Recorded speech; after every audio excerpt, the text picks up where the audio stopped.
Brilliance Audio presents Bane's Choice by Alyssa Day, performed by Teddy Hamilton and Lori West. Bane raced through the night at the head of a band of 30 riders, the fury of a fierce territoriality burning through him. Bent over his Harley, he hit a speed that would have been impossible for human reflexes, and was almost too fast for most of the vampires on bikes behind him.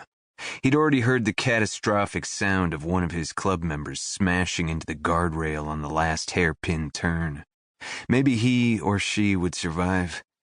Club members were expendable. Vampires were expendable. Everybody was expendable. Almost everybody. He remembered just barely to amend his thought. All but those he protected. Those he could trust. He glanced to his right and then to his left and saw Luke and Mira keeping pace. Tonight's ride was not a recreational ride, done like so many for an attempt to recreate the memory of the joy of being alive. The joy of charging down the road on a bike on a beautiful night in Georgia's sultry autumn. Joy, like everything else in his life, had also apparently become expendable. He couldn't remember the last time he'd felt any emotion but rage. Tonight, the Vampire Motorcycle Club was on a mission. Bane's primary mission. Death. 3 warlocks had entered his territory. His intel had reported that they'd set up a base in the Savannah National Wildlife Refuge, just over the border into South Carolina, as if arbitrary state borders set up by humans meant anything to his kind. The warlocks had already bound more than a dozen people to them with blood magic, and they'd killed over a dozen more in their rituals. He'd laid claim to territory that included Savannah long, long ago, when he'd burned out the warlocks who'd come to town.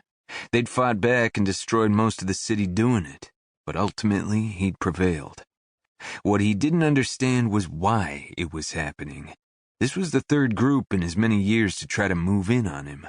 No Euro trash group of dark magic practitioners was going to gain a foothold in his territory, no matter how powerful it was. Ryan leapt for the man carrying her patient, actually jumped into the air, her body stretched out to grab for him, and got 2 hands full of nothing. Her leap had been aimed at stopping him, so when she encountered nothing, a body in motion stayed in motion, and she slammed into the wall, shoulder first. Ow! She put a hand up to rub her shoulder and whirled around, just in case. In case... what? In case the magically disappearing man suddenly winked back into existence? In case her clearly fractured sanity duct-taped itself back together, and she was once again alone in a room with her almost certainly dying patient, instead of watching in disbelief as the hottest yet most terrifying man she'd ever seen in her life somehow hypnotized her and stuffed her in the beige visitor's chair? Sure. Great. That little detail was going to go over great with the hospital review board. She could see it now.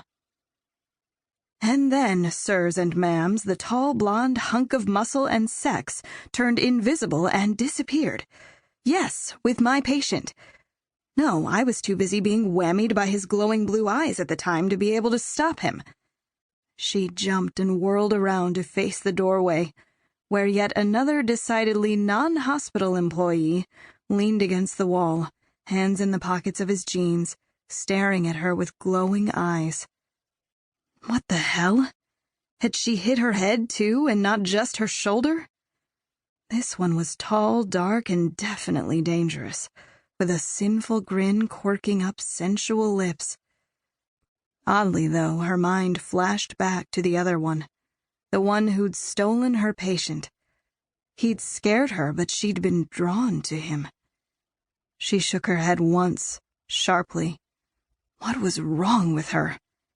Whoever you are, get out of this room. Now. She strode over to the wall by the bed and punched a button to call security. I don't have time for you.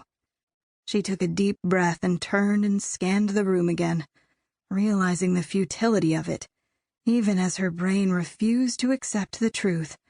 Her patient, burned so badly he almost certainly wouldn't survive, even with the help of every resource she had in the state-of-the-art burn unit, was gone. And she'd let it happen.